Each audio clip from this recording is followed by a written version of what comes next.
Hard, 80 Richmond Hill, New Canaan, Connecticut. Dear Bill, I am surprised and flattered to think that you even remembered me. And what astonishes me even more is the fact that the story about the abuse of the bird refuges in the Everglades National Park should have pricked your conscience. Paragraph, there was a time in the long ago when I thought you showed some evidence of becoming a Christian convert in the cause of conservation. Year after year went by while you, the most potent and articulate writer of my generation, with the largest megaphone, the Reader's Digest, within easy reach, and never a peep out of you or anyone else, while the pages of the Reader's Digest not infrequently reviewed the cockeyed statements of simple-minded optimists and theorists who continued to proclaim, in spite of all evidence to the contrary, that, quote, there was food enough for all and more, end of quote. I think our last meeting was during the period when Herbert Hoover was making his last campaign for the presidency, which must have been about in 1932. That was 20 years ago. And if the estimate of the soil resources experts are to be believed, 500 million acres of topsoil within the boundaries of the United States have been permanently lost from the potential agricultural production of the United States. It may have looked like nothing but mud to the casual observer who saw it swirling by in the spring freshets and rivers opaque with silt. While it may have looked like nothing but mud to most people, it was the basic ingredient of ham and eggs, beefsteak and potatoes, and bread and butter with jam on it, which some future generation is going to miss with irreparable regret.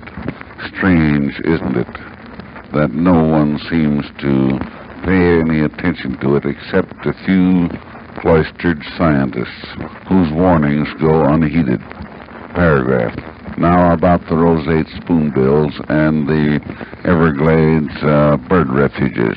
You certainly couldn't be blamed for accepting the Audubon Society's leadership and visiting Florida Bay or any of the other wilderness areas into which their authorized agents sponsor those tours.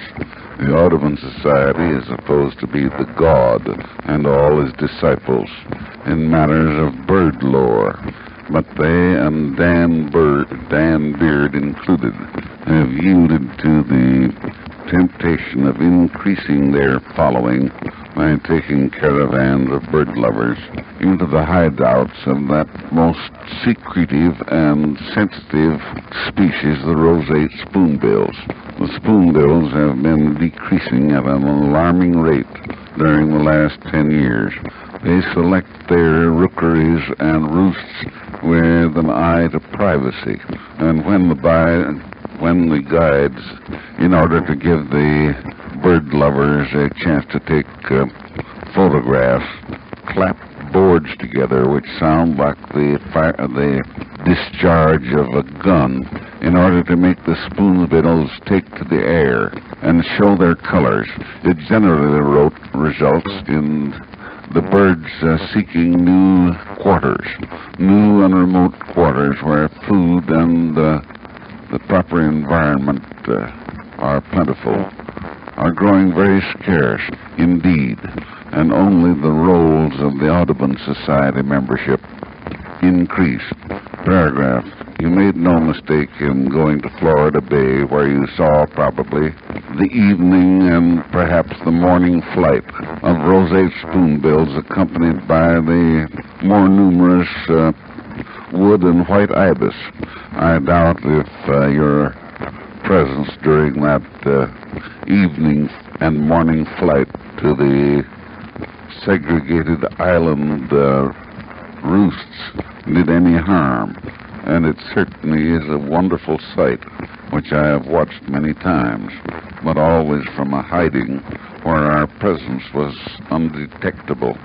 I don't suppose any of the bird lovers, and at least some of the guides, are aware of the damage they are doing, and like the erosion of topsoils and the damming of our major streams with the alleged objective of flood control, the problems involved seem to entirely escape those who can write and those who publish the material which the public reads. Paragraph. I was very glad to have a line from you, and I recall our association with great pride and pleasure, and I hope my little explosion in the above lines will only convey to you my everlasting interest and belief in the cause of conservation, not only of birds but of all natural resources on our continent. Best regards and good luck.